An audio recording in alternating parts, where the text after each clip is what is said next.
అందరికీ నమస్కారం. ఈరోజు అపోలో క్యాన్సర్ హాస్పిటల్కి రావడం నాకు చాలా సంతోషంగా ఉందండి. బ్రెస్ట్ క్యాన్సర్ అవేర్నెస్ డే గురించి ఒక ఉమెన్గా ఉండడం ఎంత అదృష్టం, మన బాడీని కాపాడుకోవడం కూడా అంతే ఇంపార్టెంట్. బ్రెస్ట్ క్యాన్సర్ అనేది not just in women, even in men it can come. So ఇది మన చేతుల్లో ఉన్న ఇదన్నమాట.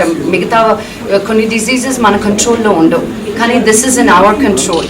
ఏ బిగినింగ్ స్టేజ్లోనే మనం కానీ డిటెక్ట్ చేయగలిగితే అంత హెవీ ట్రీట్మెంట్ కూడా లేకుండా ఈజీగా we can take care of it and have a healthy and a long life. So ఈ దివాళీకి, ఈ క్యాన్సర్ అవేర్నెస్ డేకి మీరందరూ మీ డాక్టర్స్ దగ్గరికి వెళ్ళి ఎలా మీ సెల్ఫ్ ఎగ్జామినేషన్ మీరు ఎలా చేసుకోవచ్చో మీరు కనుక్కోండి. Our body is our temple. So I hope you all take an initiative and go get yourselves checked.